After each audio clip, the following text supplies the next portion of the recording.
When you were a kid, we were kids, and we used our toys, and our room was a mess. Even sometimes, not only the room was a mess. What did your mother say to you? Put order. And you have some boxes, some shelves, and you have to classify to put that in. So you are using categories. And you put together what is common together. Okay? So it is what we are doing. But we are classifying not toys, we are classifying being. And aspect, mode of being. That is what we have classified. Why? Because every reality is being or mode of being.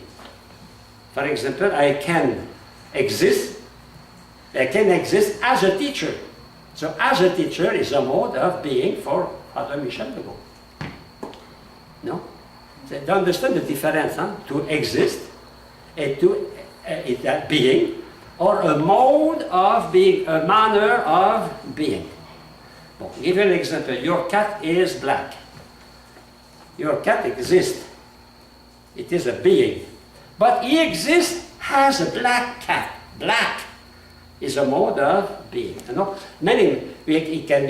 that mode of being can be action, can be passion. That are the categories we are studying now. We have to classify. So also called predicament, because the nature of all material existing thing can be predicated. So predicated. If you go to Merriam-Webster, the first meaning given by Merriam-Webster is that meaning. But it's not the meaning of people on the street. A predicament, for many people, it is a discussion, a fight, a problem with others. But if you go to Merriam-Webster, the first meaning, it is exactly that, what we have now. What is said about a subject. Predicare in Latin. Predicare. Dicere, to say, pray, apply to. What we say about something. Predicare. So predicament, it is, or predicable, it is a predicate, something we can attribute to a subject. Okay? It is what is said about a subject, or the aspect of being attributed to a subject. The word, the most important here is being. How being is applied to the subject, or how mode of being is applied to the subject. Okay? In fact, predicated can mean also affirm, we affirm, or we assert, etc., about a thing. Okay? Categories are division of the existing material being. So 10 boxes on which I classify all material reality. I go to the fourth line in the rectangle. The categories of being form 10 supreme genera. Genera is the plural of genus. In last class, we saw genus. It is the higher concept, the more universal, but the less precise. Animal, being, is very huge. Unprecise, but very universal. That is a genera. General in English and French. General. It is the universal, very large. Okay? Under which we can classify everything. That means Aristotle discovered 10 titles to put on 10 boxes, and those 10 boxes will contain all reality. All reality, existing reality, or mode of reality can enter the boxes. And because of that, the title of the box is a genera, and we cannot define them because there is nothing above. Because, for example, being cannot define that. Okay? I continue. Well, we have the definition of Merriam-Webster here. Number 1, any of several fundamental and distinct classes, classification classes, division, to which entities come from Latin ens. What is the equivalent? Being. Being. Ens, being. So we put all beings, or concept, because a concept reflects a being, no? Well, we said our concept correspond to the reality, should express a being. It's a very good definition. If you go now, the word predication, be, a predication letter B, the logical affirmation or attribution, you can say attribution, predication, affirmation of something about another. That means a predicate attributed to a subject.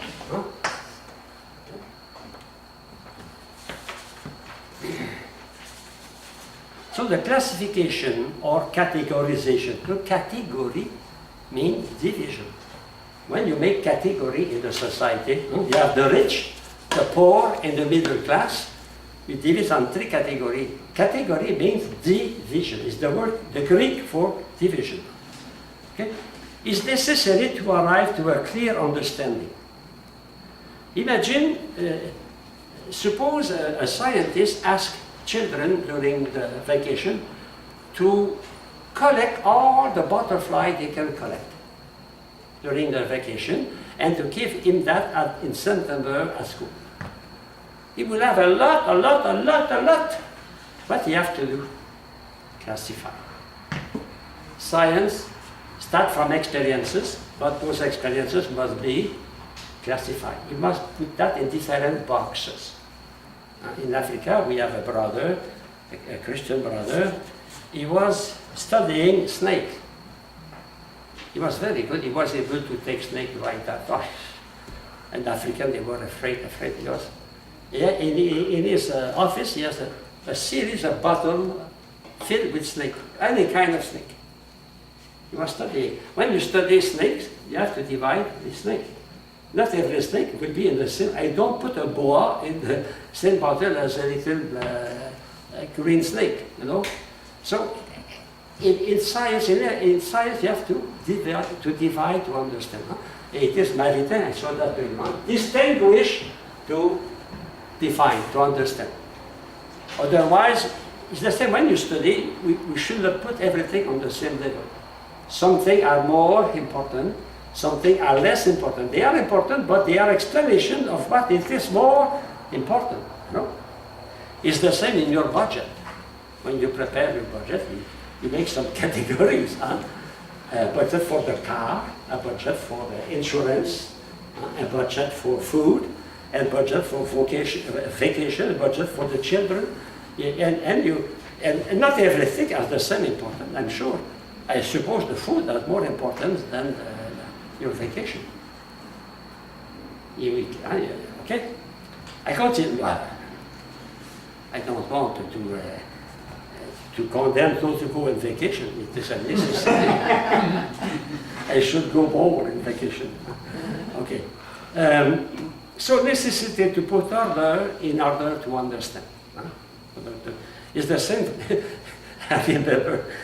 Imagine you have a drawer and forks, knives, everything is. So what you do? You buy a kind of box, plastic box, and you put knives together. It is rational. Rationality. Okay? And when you wash the clothes of your husband, you don't put the handkerchief with the socks, and the shirt with the underwear. You classify. It's logic. Logic. Why? Because we are rational. We are rational, so we classify. It is a need for us. Okay, I continue. So those categories are division of being. They are 10 divisions of being. So that means we can, Aristotle, in fact, discovered 9 divisions of being. But in the Middle Age, the logician added 1 category of being in the case of man. So I will say nothing. So the 10 aspect of being. Huh? Now I go to the square, the rectangle. Second one. The 10 categories are beings of second intention. Maybe I extend that, but I come back on that point. Intention does not mean good intention. Huh? I want to do good to you. No. Intention, here it is taken on the level of knowledge. Intention, like attention, it is to tend toward an object through my knowledge.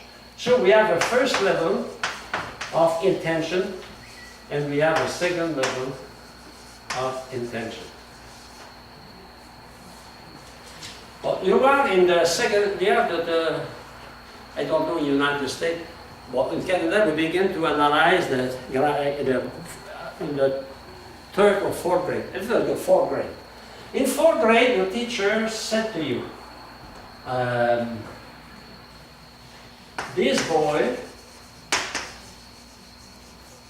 eats an apple. She did not say chocolate because it's not good for your teeth. So this boy eats an apple. To write that and to understand what the teacher wrote, you must know what is a boy. You must know what is an apple and what is the action of eating. That is the first level.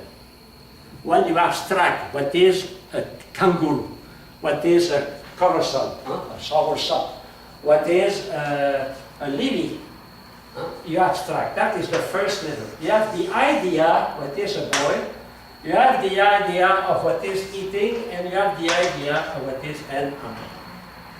You are on the first level. And a boy who goes to school is able to universalize. If the mother asks the boy, go to the kitchen and take, I need 2 knives and 2 forks. And the boy knows what is knife, what is fork. He has the capacity, okay? But the teacher says, what is boy? What is the function of boy? And you say, boy is the subject. She said, you know, boy is the subject. You say, boy is the subject. Okay. Eat is the verb. And apple is the complement of object. Is that we say in English? Complement. Did you study analysis? Never? You never studied that at school? Long time ago. You are supposed to have good memory. Okay, so the complement, or complement of object. Or, because I don't know the terminology in English, I know that in Latin or in French, but the complement. That means the object, the object here, object, complement the subject through an verb. The verb is the act. The subject is doing the act, and doing the act, he attains an object, an apple. So you say, boy is the subject, eat is the act, and apple is the object. Subject, act. When you say that, you are on the second level of intention. Second level. You are a superior level. You abstract what you already abstract. It is abstraction at the second level. You know that not only the boy eats an apple, but you know that the boy doing that is the subject of the action, and the apple is the object of the action. Second level. In fact, when you study mathematics, you are on second level. When we calculate in science, problem in science, we are on the second level. We apply a formula, it is on second level. Mathematics is based on that concept. So that is first level and second level. So in logic, we are on the second level of intention. Grammar is the second level of intention. Grammar. So when the child writes, this kid eats an apple, is the first level of intention. He knows what is a kid, what is a boy. He knows what is the action of eating, and he knows what is an apple. But the teacher teaches him grammar and not subject. You know, that is second level. You spoke English from the first day you taught. Not for me, I spoke French. And when you were 5 years old, you went to school at 6 years old, to kindergarten. You spoke English, and you observed the law of grammar. No?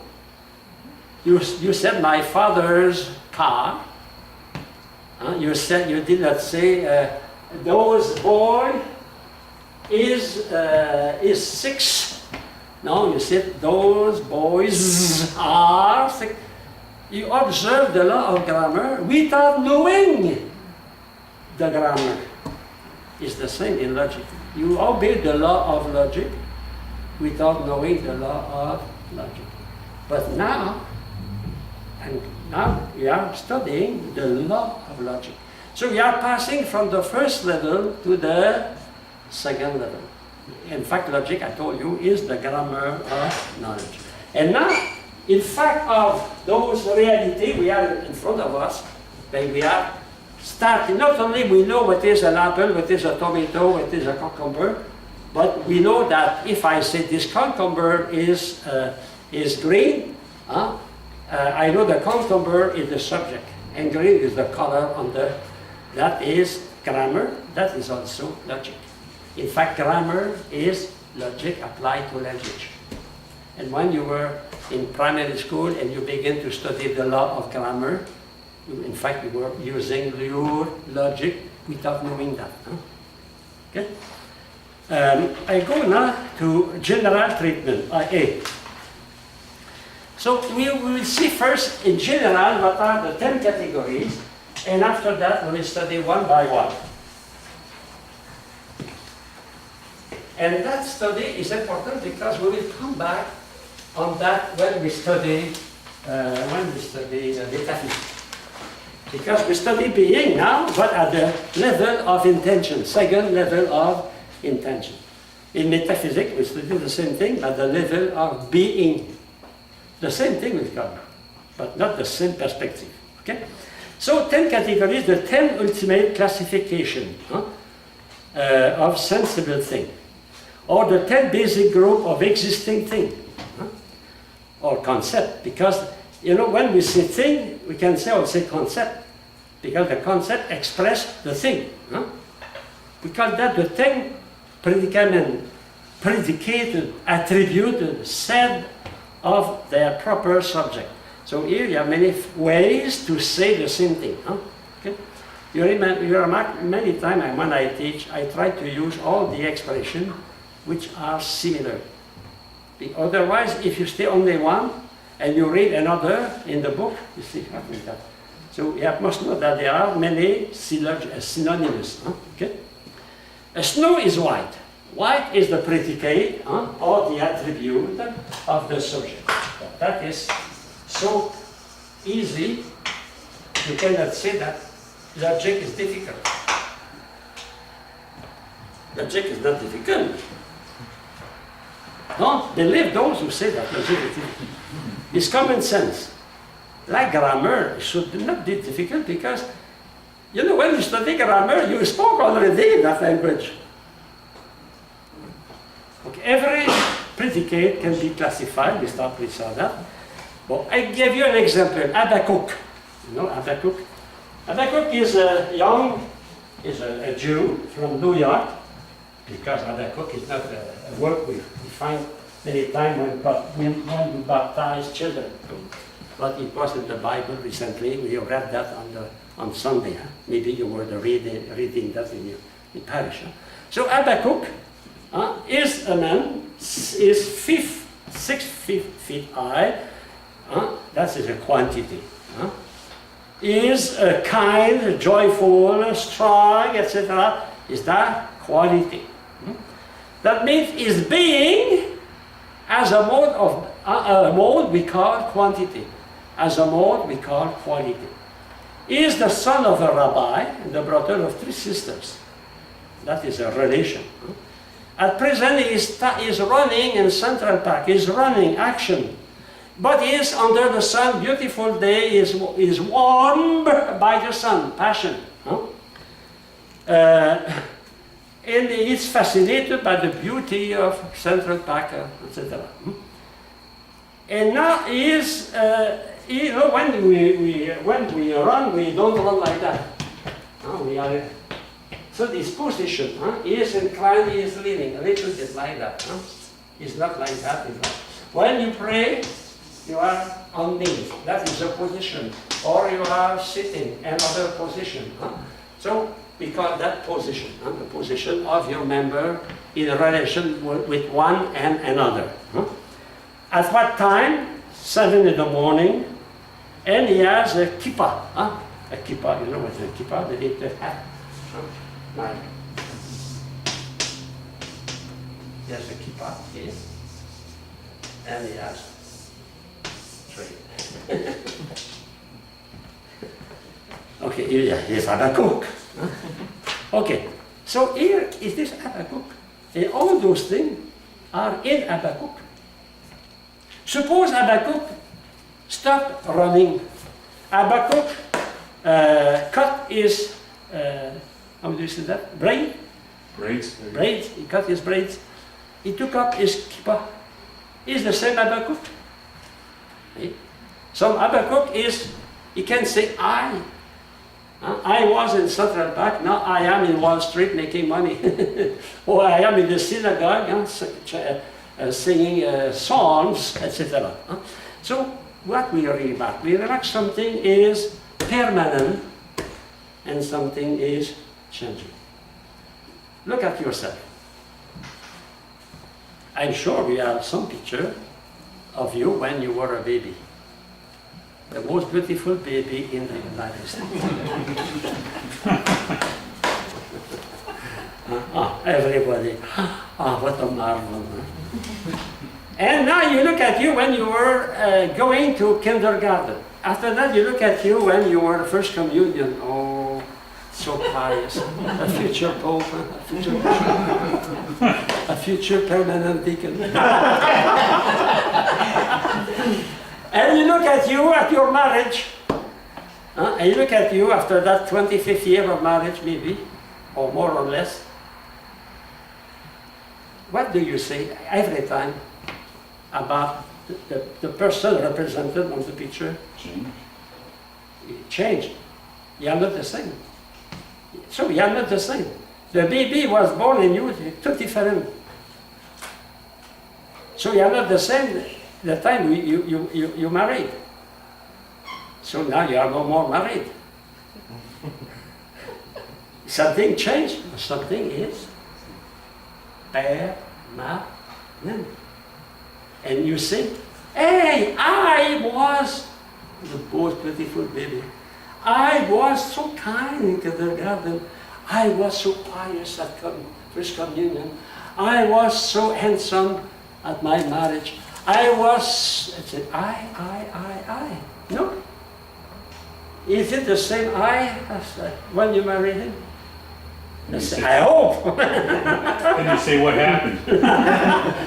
The same I, but I is continually changing. You know, scientifically, I read the article recently, and they said every 7 years, all the cells of our body are renewed. So in my case, it is my 11th body. The other, I don't know what they are. But I am. So what is the I?